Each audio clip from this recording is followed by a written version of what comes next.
Budget के पेश होते ही मार्केट का हाल हो गया है बेहाल। हर तरफ रंग था लाल, बड़े से बड़े ट्रेडर्स और इन्वेस्टर्स हो रहे थे कंगाल। मार्केट में चारों ओर मचा था बवाल, हर किसी के मन में था ये सवाल, ये क्या हो रहा है, मेरे स्टॉक का क्या होगा, लॉस होगा या प्रॉफिट होगा। रुकिए जरा, सब्र करिए, सब बताते हैं। एक एक करके आपको हर एक सेक्टर के बारे में बताएंगे और वीडियो को आखिरी तक जरूर देखिएगा, क्योंकि आखिरी में हम आपको बताएंगे कि इस वक्त आपको किन स्टॉक्स में इन्वेस्ट करना चाहिए। तो आइए शुरू करते हैं। सबसे पहले फाइनेंस सेक्टर की बात करें तो एक जबरदस्त अनाउंसमेंट हुई है जिसमें MSMEs, micro, small and medium enterprise को बड़ा फायदा होगा। अब एमएसएमईज को अपनी मशीनरी और इक्विपमेंट खरीदने के लिए टर्म लोन मिल सकते हैं, वो भी बिना किसी कोलैटरल के।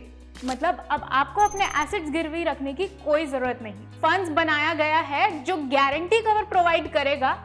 इस फर्म से हर एप्लीकेंट को 100 करोड़ तक का गारंटी कवर मिल सकता है।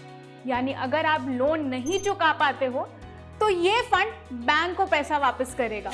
लोन लेने पर आपको एक अपफ्रंट गारंटी फी देनी पड़ेगी और हर साल एक एनुअल फी भी पे करनी पड़ेगी, जो लोन बैलेंस में से कम होने पर रिड्यूस होती रहेगी। ये सब एमएसएमईज को बिना कोलैटरल के लोन्स लेने पे मदद करेगा, उनकी ग्रोथ को बूस्ट करेगा और मशीनरी और इक्विपमेंट्स खरीदने का सपना पूरा करेगा। टैक्स के मामले में भी कुछ चेंजेस आए हैं, तो चलो देखते हैं।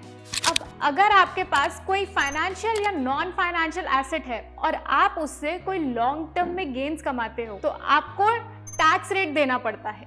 पहले ये टैक्स रेट 20% का था, अब ये सिर्फ 12.5% ही हो गया है।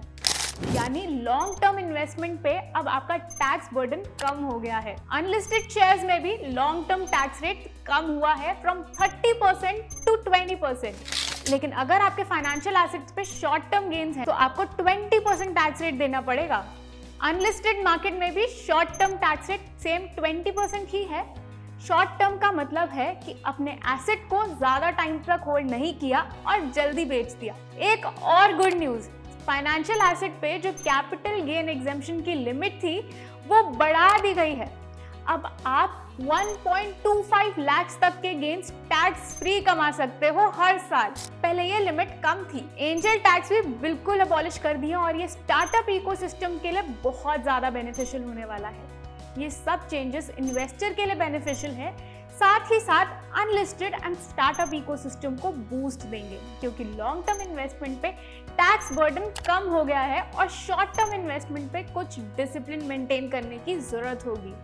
सोना, चांदी और प्लैटिनम के शौकीन लोगों के लिए भी गुड न्यूज है। पहले गोल्ड और सिल्वर इंपोर्ट करने पर क्यूमुलेटिव कस्टम ड्यूटीज अब इसे कम कर दी गई है और सिर्फ 6% कर दी गई। मतलब सोना और चांदी इंपोर्ट करना अब सस्ता हो गया है। प्लैटिनम पे भी कस्टम ड्यूटीज 15.54 से 6.4 कर दी गई है। ये एक काफी बड़ा रिडक्शन है। सोलर पावर में एक धमाकेदार स्कीम अनाउंस हुई है जिसका नाम है पीएम सूर्य घर मुफ्त बिजली योजना। इस योजना के तहत 1 करोड़ हाउस होल्ड में रूफटॉप सोलर प्लांट्स इंस्टॉल किए जाएंगे। मतलब घर की छत पे सोलर पैनल्स लगाए जाएंगे जो बिजली जनरेट करेगा।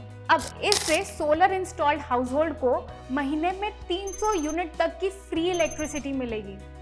सोलर एनर्जी से बिजली आएगी तो बिजली का बिल भी कम आएगा और एनवायरनमेंट भी क्लीन रहेगा।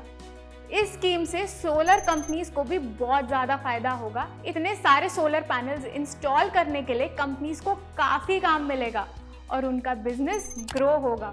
और इनमें से कौन सी कंपनी है जिसमें आपको इन्वेस्ट करना चाहिए, तो आखिरी तक तो बने रहिए।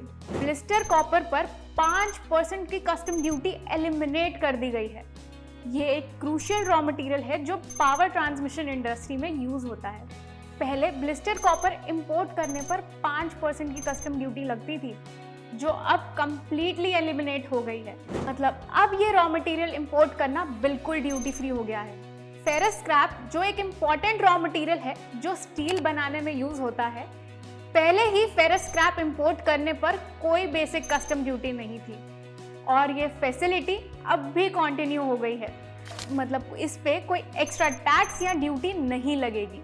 और ये स्टेप स्टील कंपनीज के लिए बड़ा सपोर्ट है जो उनकी ग्रोथ और कॉम्पिटिटिवनेस को बूस्ट करेगा।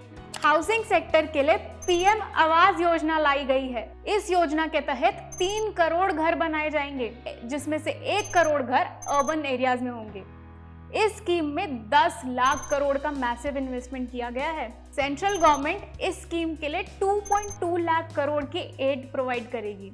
घर खरीदने के लिए लोगों को इंटरेस्ट सब्सिडीज भी मिलेंगी जो होम लोन सस्ते करने में मदद करेगी।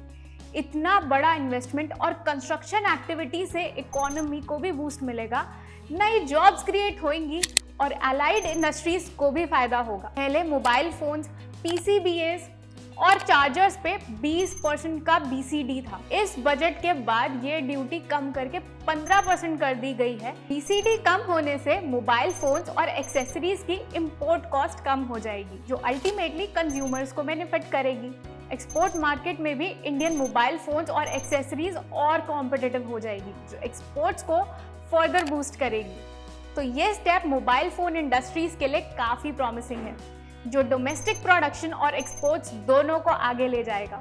हायर एजुकेशन के लिए 10 लाख तक का लोन प्रोवाइड किया जाएगा। इन लोन्स पर 3% का इंटरेस्ट सबवेंशन मिलेगा।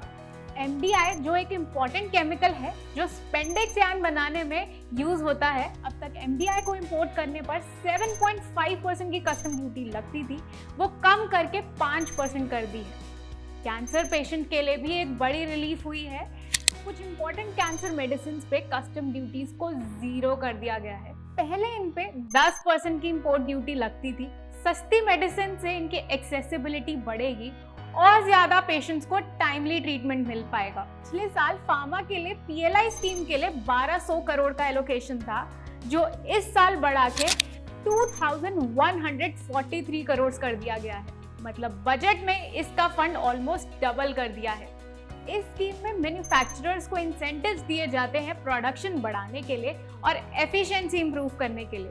अब बात करते हैं अपने आखिरी सेक्टर के बारे में, दैट इज IT सेक्टर। सरकार प्राइवेट सेक्टर को एनकरेज कर रही है ताकि वो core sector areas of Indian economy के लिए DPI यानी digital public infrastructure app develop करे। DPI ऐप्स का मतलब है ऐसे डिजिटल प्लेटफॉर्म्स जो पब्लिक सर्विसेज को एनहांस करे। इंडियन IT सेक्टर प्रोवाइडर्स के लिए भी ये बहुत बड़ा चांस है, जो अपने एक्सपर्टीज को यूज करके इन प्रोजेक्ट्स में पार्टिसिपेट कर सकते हैं।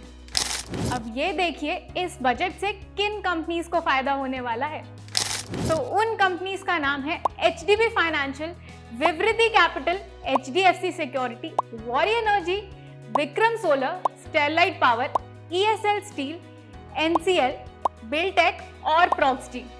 अब अगर आपको इन कंपनीज में इन्वेस्ट करना है तो इसके शेयर्स प्लानिफाई पे अवेलेबल है, तो फटाफट अपने फोन उठाओ और कॉल करो प्लानिफाई को नीचे दिए गए नंबर पर।